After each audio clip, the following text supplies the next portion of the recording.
My ex-wife left me and our babies to find real love, built a new family, then demanded I pay her husband's kids' summer camp. So I took her to court, and now she is begging. All right, bros. Throw away for obvious reasons because my ex would literally lose her shit if she saw this. But I've been biting my tongue for years, and I'm done playing the nice guy. All right, so I'm 38, male, now, divorced, got two badass kids who are basically my whole world, and an ex-wife who seems dead set on making co-parenting feel like a hostage negotiation. Just recently hit my limit with her nonsense, but let me rewind a bit so it all makes sense. Back when I was 27, I was living pretty chill. Had a decent job, went to the gym, hung out with my boys, just minding my own business. Then one day, I'm at this BBQ my buddy Phil threw, and that's where I met my ex Brittany. She was across the yard, laughing at something, looking like she stepped out of a commercial. I made some dumb joke about the burgers being extra crispy, and she actually laughed. Thought I was being smooth. 8 months later, we're married. Yeah, I know. Hindsight's 2020. At first, it wasn't bad. Not amazing, but not a disaster either. Then she got pregnant with our son, Declan, and I was over the moon.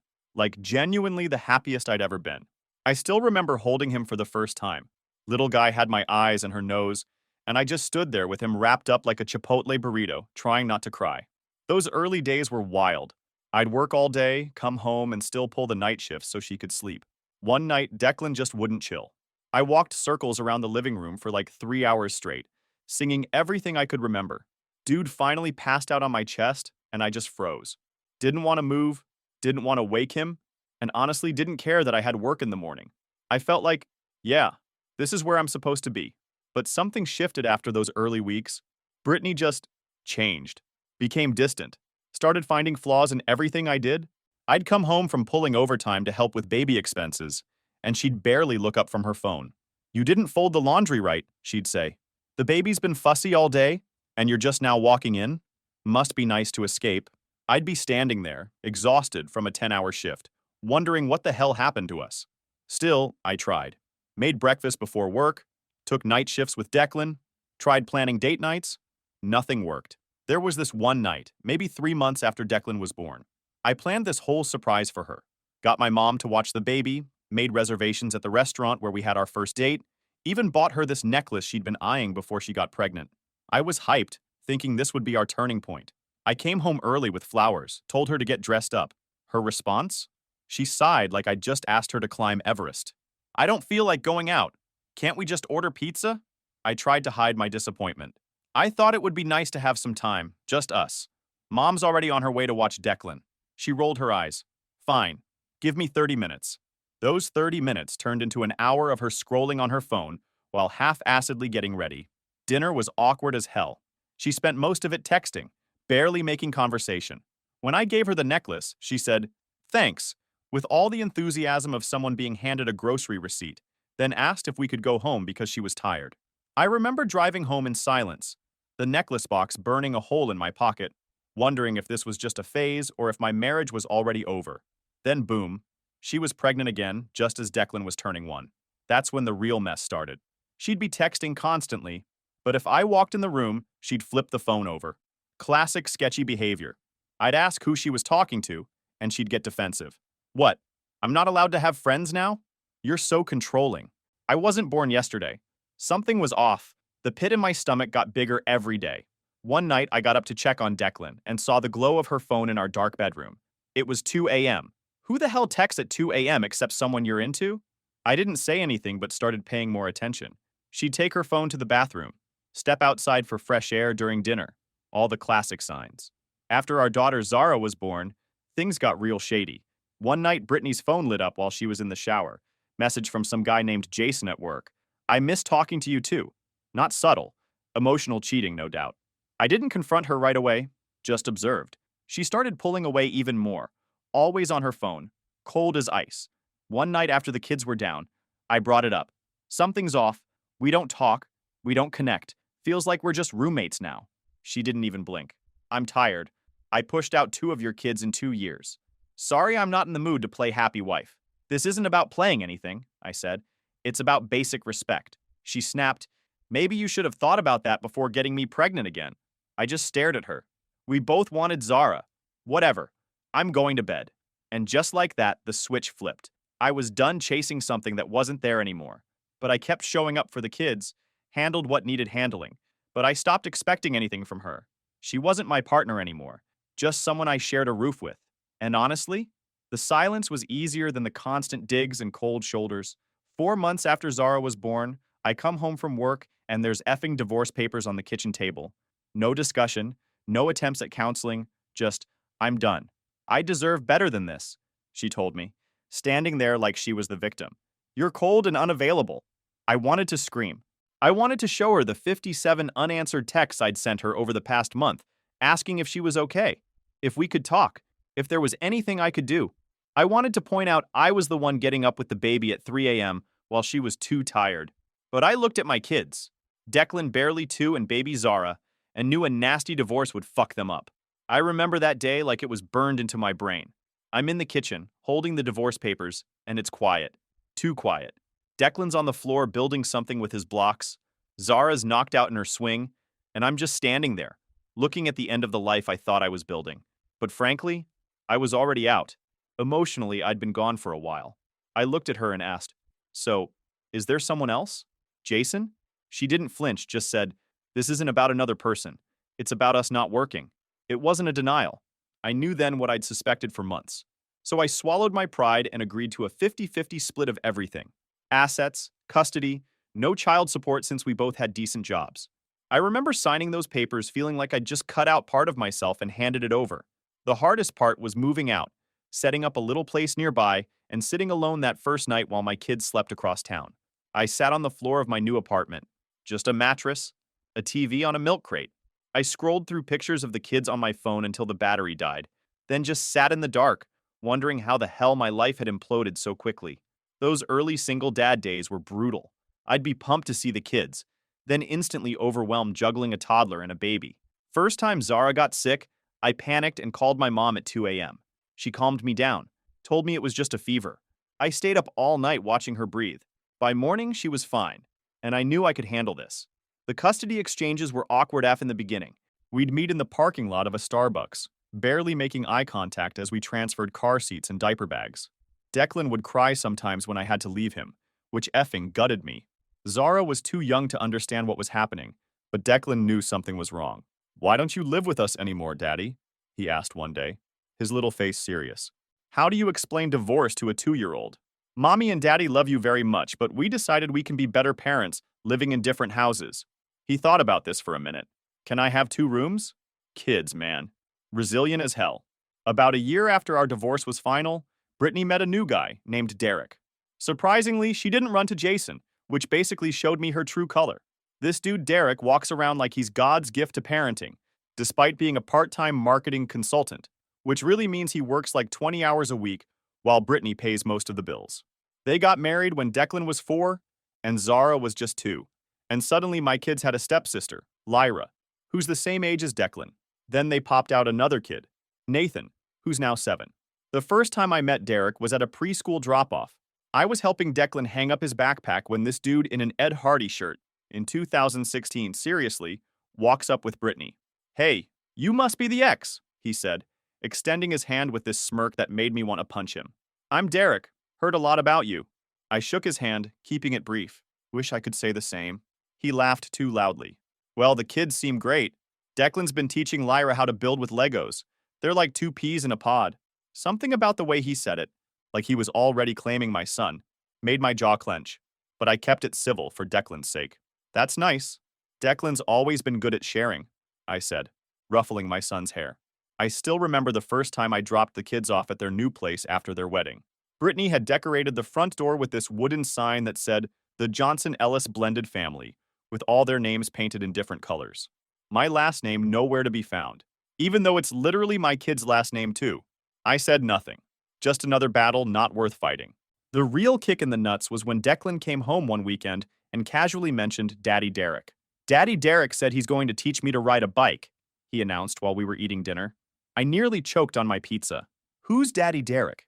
Mom's husband, he said, like I was the idiot for asking.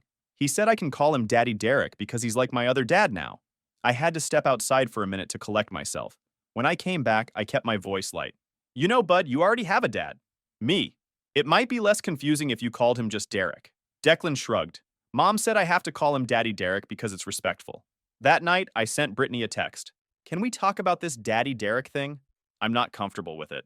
Her response came an hour later. It was Declan's idea. Don't make this a big deal. I knew that was bullshit, but what could I do? Force my kid to call this guy something else? That would just confuse him more. So I bit my tongue. Again. Meanwhile, I busted my ass to make sure my kids had everything they needed at my place. Got promoted twice at work, saved like crazy, and managed to buy a modest but nice house in a good school district. My whole life became about giving Declan and Zara stability and opportunities. Derek, though? This dude had the audacity to start with the passive-aggressive comments every time we were at the same school event. One parent-teacher night, I'm standing by the science fair projects. Declan built this sick robot arm that could pick up marbles, and Derek sidles up next to me. Hey man, how's that new car? Must be nice having all that disposable income when you're only responsible for 2 kids. I was driving a 5-year-old Honda that I'd bought used, but okay. It gets me from A to B, I said, trying to keep it civil. Some of us understand what sacrifice means for a blended family, he continued, gesturing to his designer watch that definitely cost more than my car payment. I just walked away. These interactions happened constantly, but I kept my cool. For the kids. There was this field trip where I volunteered as a chaperone. So did Derek.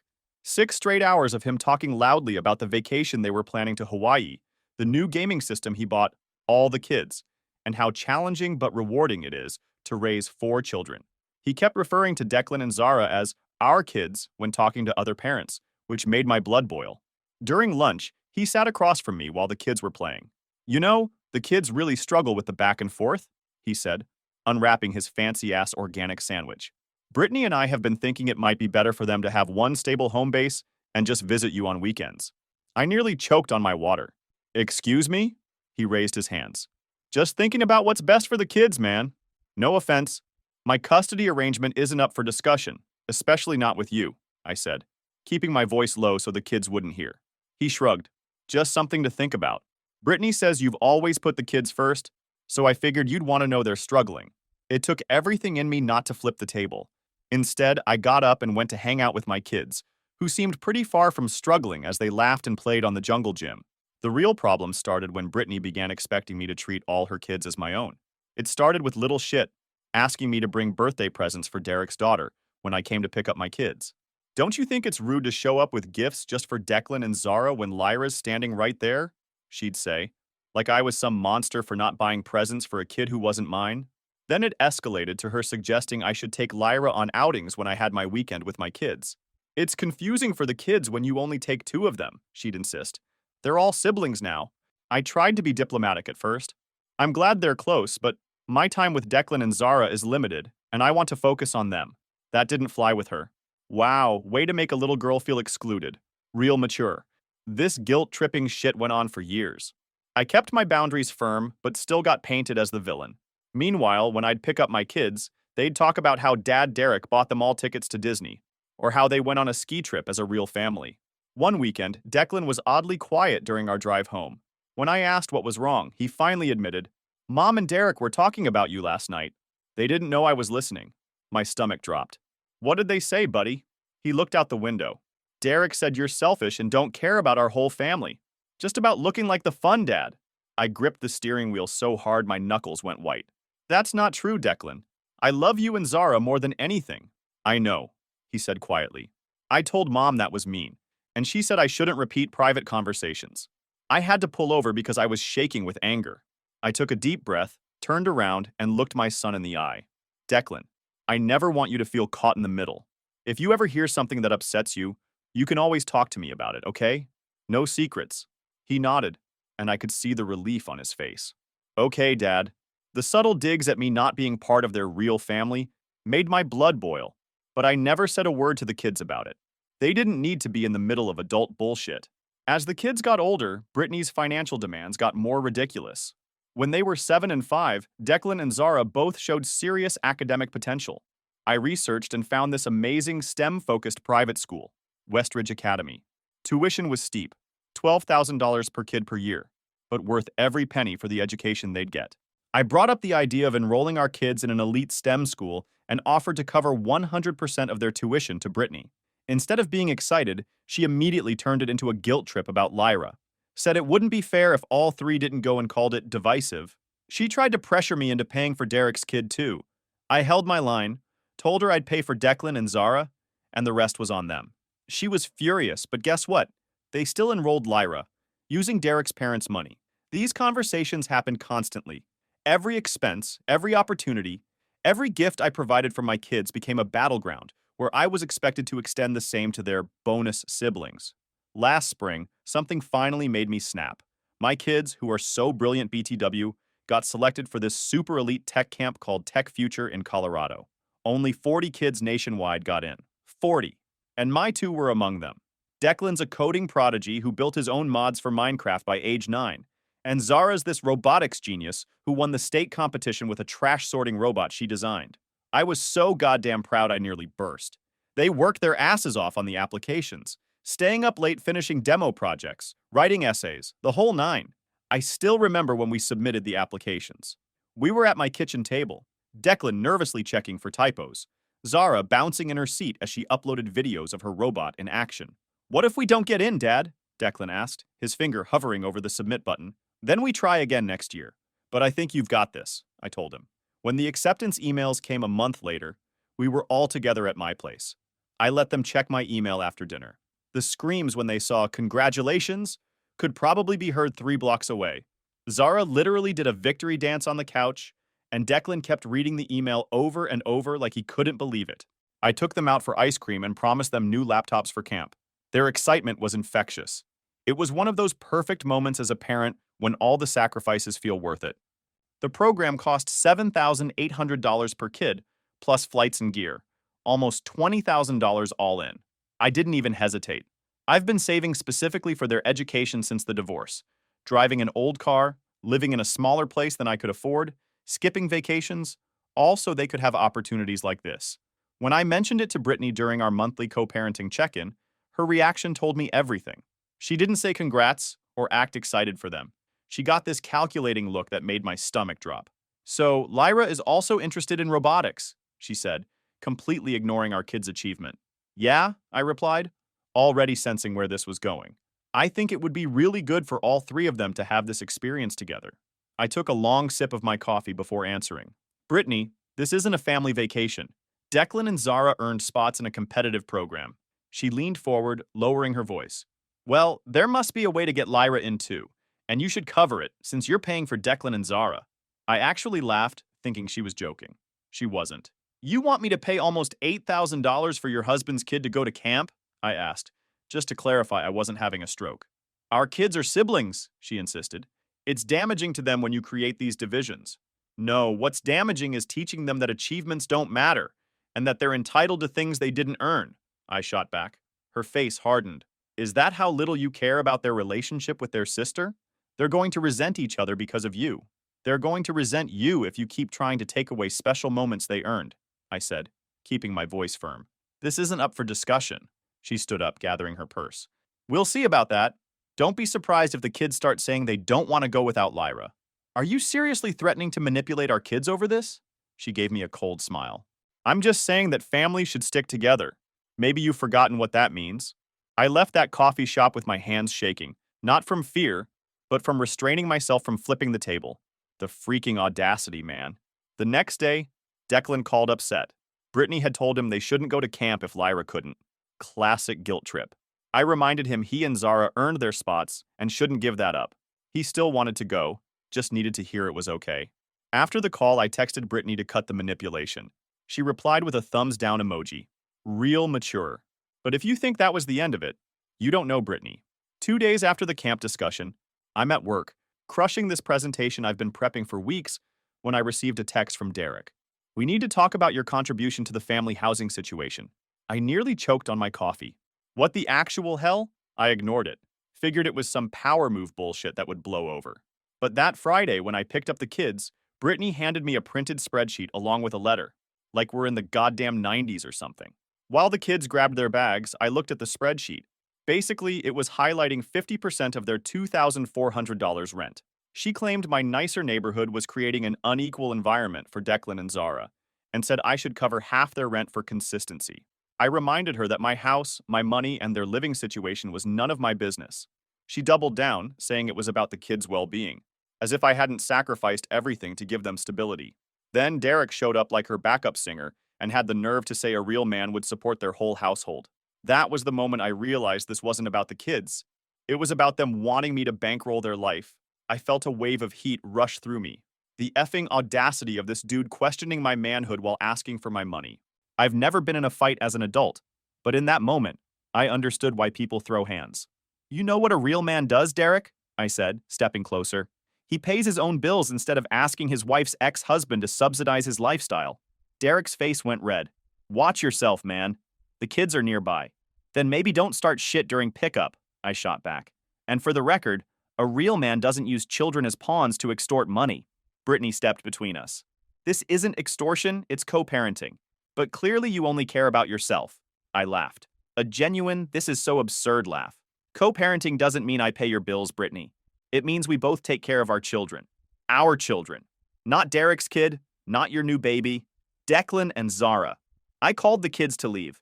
As we drove away, I could see Brittany and Derek watching from the doorway, both looking pissed that their little ambush hadn't worked. I gripped the steering wheel so hard my knuckles went white.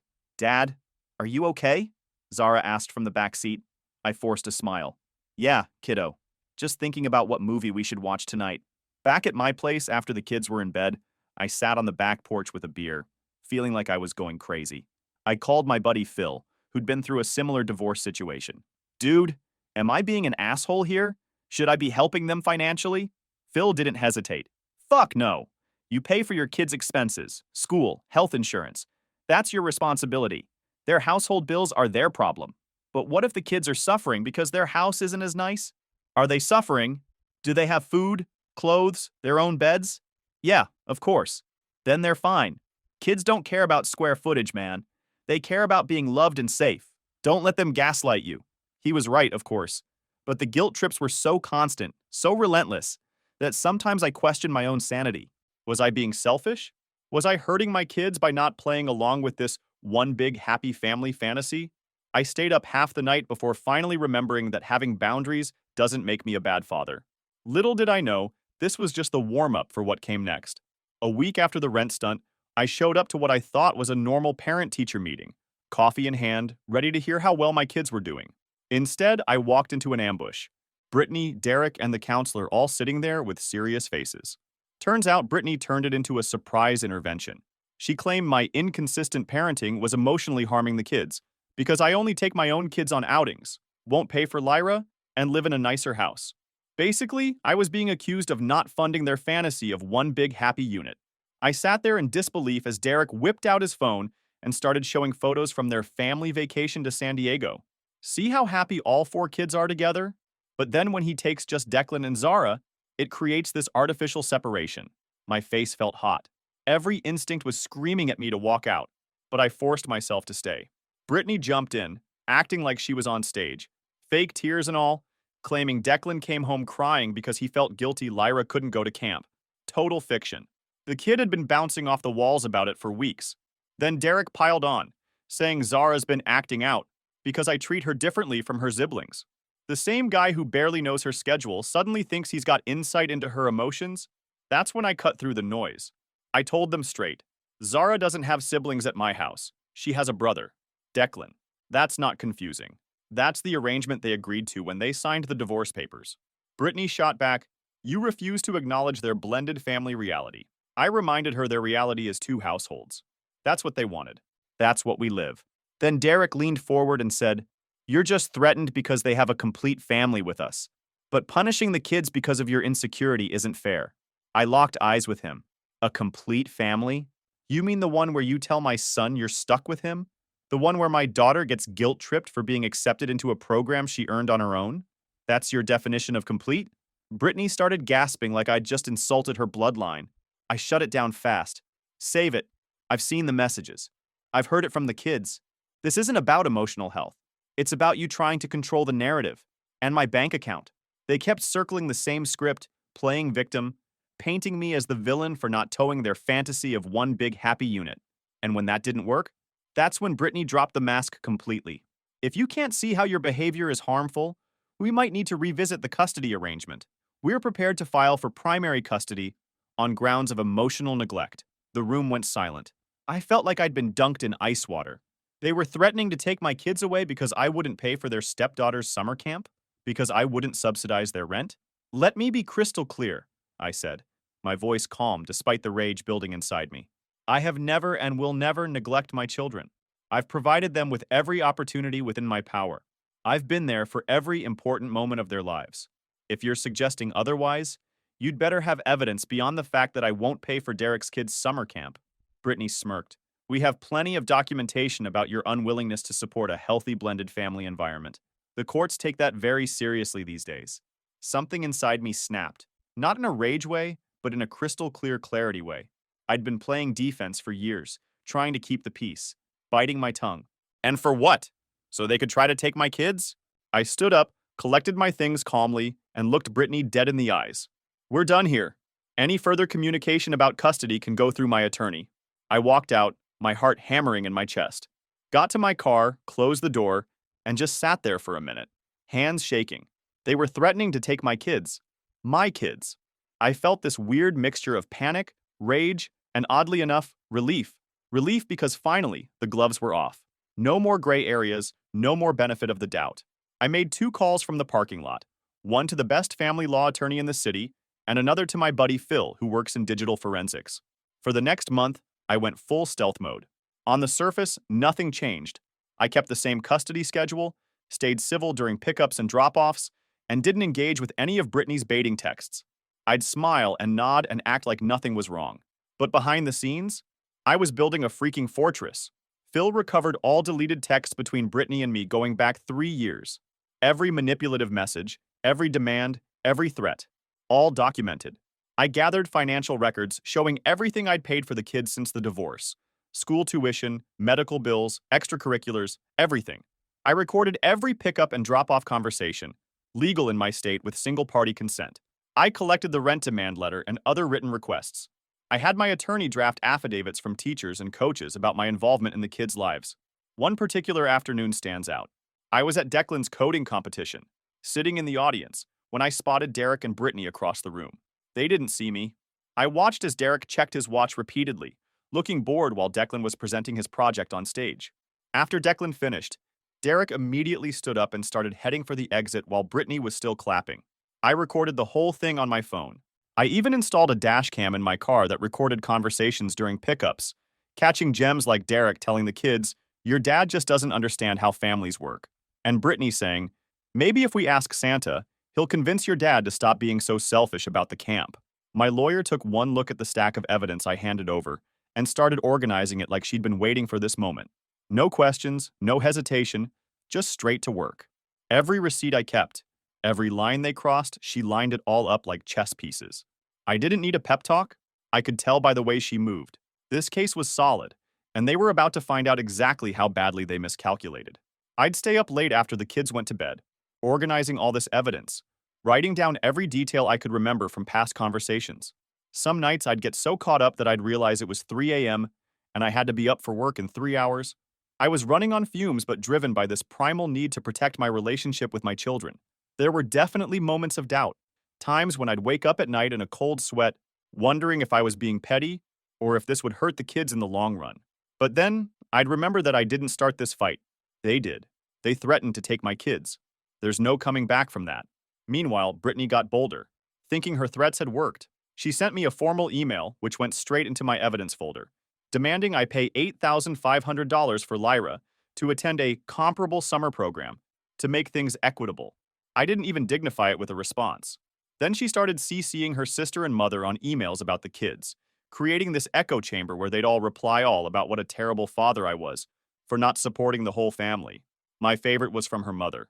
A real father figure would want all the children to have the same opportunities. Shame on you. I forwarded everything to the lawyer without comment. The real turning point came when Declan texted me late one night. "Dad, can I come over tomorrow instead of Friday? Mom and Derek are fighting again about money. Derek said you should man up and help them since they're stuck with your kids half the time." Reading those words felt like taking a baseball bat to the chest. Stuck with my kids? Like they were some burden? I screenshot that text, even though using my son's message as evidence broke my heart. The next day, I picked up Declan early. In the car, he told me Derek said I had a nicer house because I don't support a real family, and that I made Lyra cry by not paying for her camp. Does that stuff bother you? I asked. He nodded. Makes me feel like we're a problem, but I know we're not.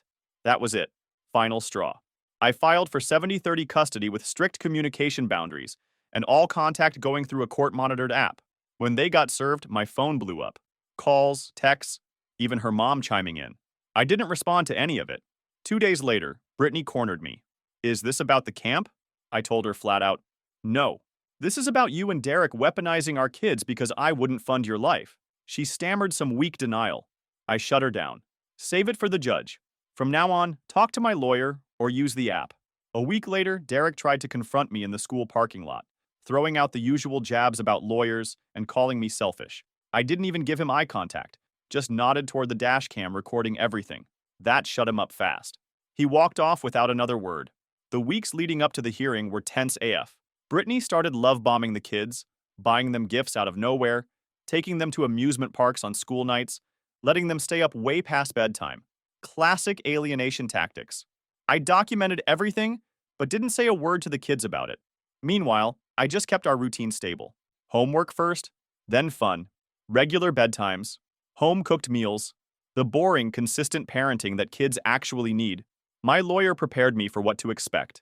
They're going to paint you as controlling and jealous of their happy family. Don't take the bait. Let the evidence speak for itself. 6 weeks later in court, I showed up ready. The evidence spoke for itself. Texts, financial demands, recordings, even the kids' own words about being pressured. Brittany's lawyer looked rattled. The judge wasn't impressed with the excuses either, especially after reading the message where Derek called my kids a burden. Their attempt to paint me as uncooperative backfired hard. The judge shut it down, made it clear I had no obligation to support kids that weren't mine, and called their threats a clear case of manipulation.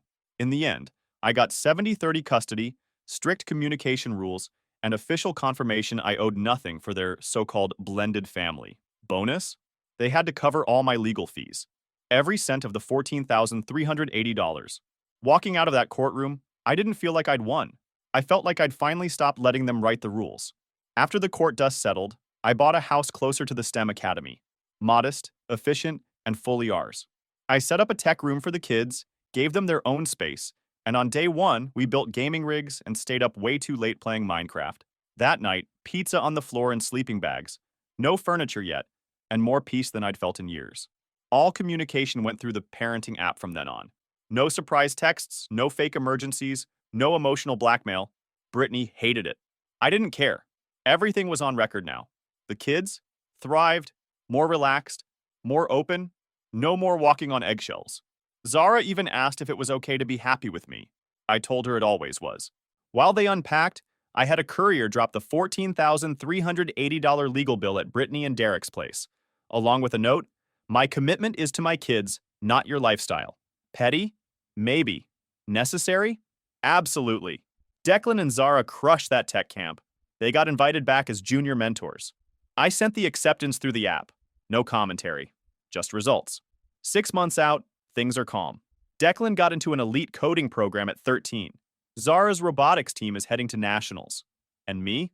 I finally remembered who I am outside of the chaos. I've started seeing someone. She's a teacher. Smart, grounded, zero drama. First date felt unreal. No talk about custody, no emotional landmines, just actual conversation. But the moment that made everything worth it? Declan looked up from his computer while we were coding and said, "I'm glad you stood up to Mom and Derek. It was getting weird before." That's when I knew I made the right call. Not just for me, but for them. I'm not just surviving anymore. I'm living, and no one's draining me dry again.